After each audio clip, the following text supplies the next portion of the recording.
What's good? It's your boy Double Take Anime here. And I'm sorry, I'm congested. My nose is runny.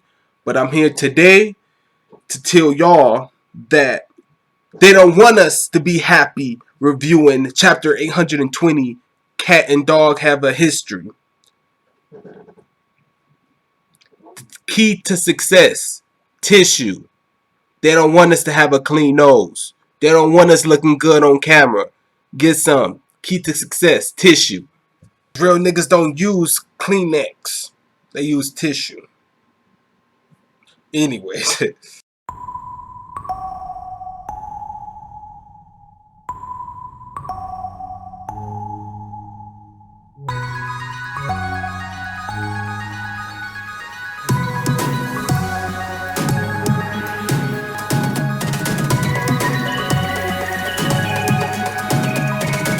Chapter 820. Cat and Dog Have a History. This chapter, I was ready to say this chapter was going to be the worst out the whole year. I was ready for Oda to, take a chill pill. I was ready for him to give us some bad work or something. But Oda never fails. Oda. Like this chapter. Start prior to the chapter. Blackbeard's deviant art. Oh my goodness. Whoever did that. Amazing. Blackbeard, you see the beads and the gun. So much detail in his hands.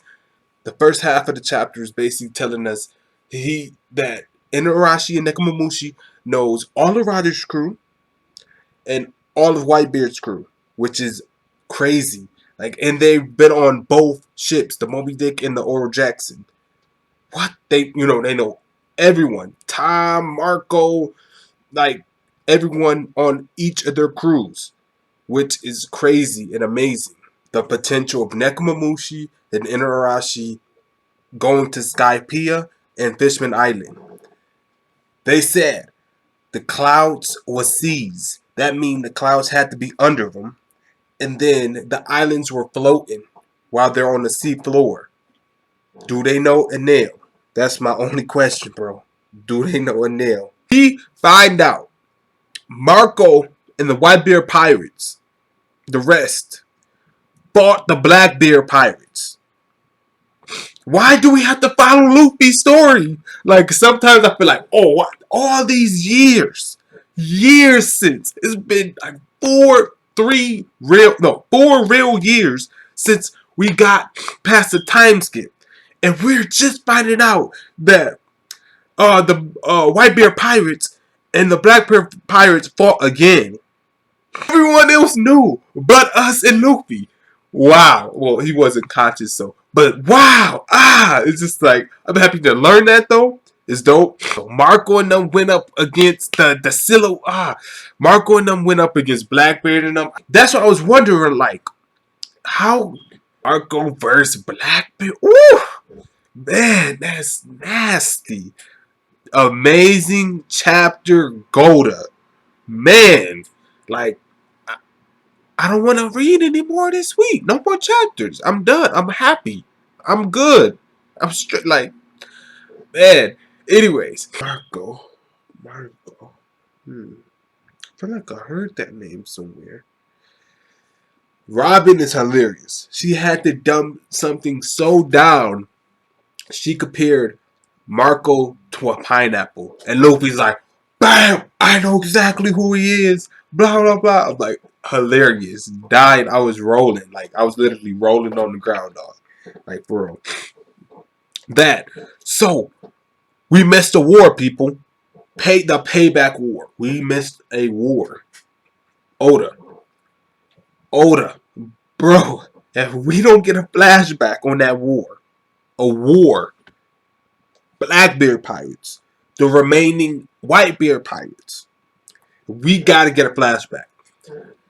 Even if, okay, we meet up with Marco, we finally all get together, and he's telling us about, how the war went, and Robin said they suffered an overwhelming defeat. Overwhelming. So that means they were just demolished. It was just like, y'all don't have Whitebeard? That is it's laughable. So we had to get a flashback to at least see, what Blackbeard is now, or what's his capabilities, what's his team capabilities. Robin, oh Robin, she gives Luffy the responsibility to get a poneglyph image or a paper. That's not gonna happen. Somebody else might get it, but Luffy's he's not gonna be able to come through with that responsibility. Hopefully he does, but I doubt it. Like, it's Luffy we're talking about here. Just a whole bunch of nostalgic names everywhere, feelings everywhere. Like, oh shit. The comedy in this chapter, amazing. Like, even though we got so much information, the comedy was still on point. Raizo, I love his character design. It just brings comedy to the story. His face is just always salty. Like, it's just like that funny, like, salty face, just but all the time. Like, Rice is just so hilarious. Like, finish out with the comedy. Nami slapping Luffy because after they giving her props. We learn more information about Wano, and Kinemon said basically leaving Wano, it's a crime. And Odin always exercised his power, I guess you could say, and he always committed that crime by going on other pirate ships and leaving Wano. That's the true definition of a free man. That's exactly what's his will, to open up the borders of Wano, because being excluded and insulated as just one country, he knew deep down that was not how anyone should live their lives.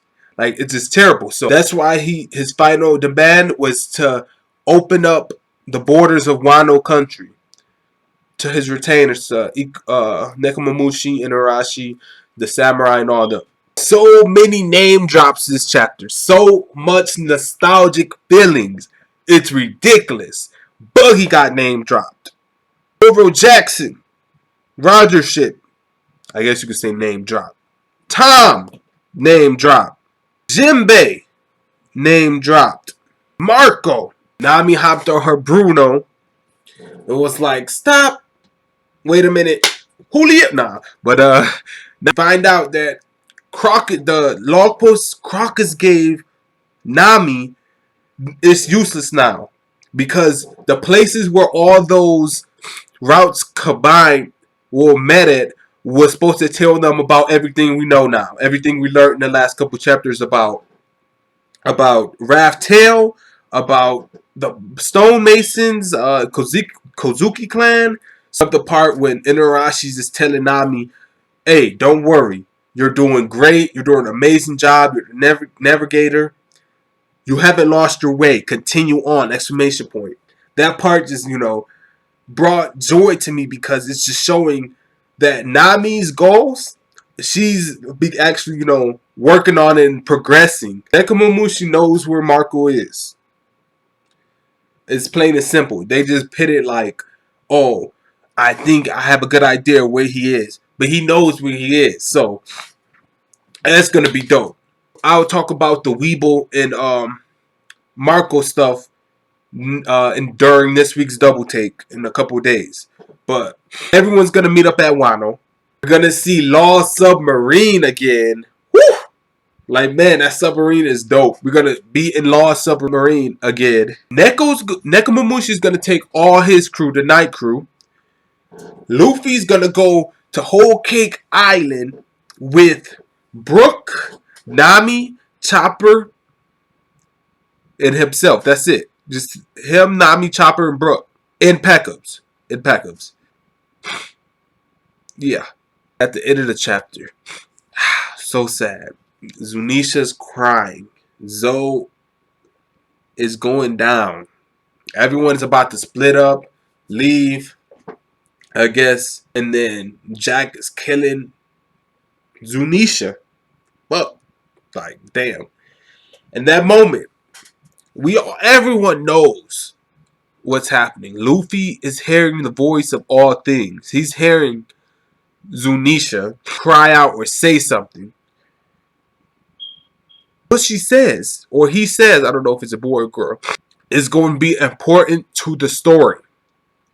Like how Neko pointed out all the feelings I'm pretty sure me and you guys had reading this chapter, all the nostalgic feelings and hearing all the names, you know, oh, Laboon and everything. It was just like so great to hear so much names, and it was just a perfect way to end on a hiatus. Luffy using hearing the voice of all things amazing into a chapter.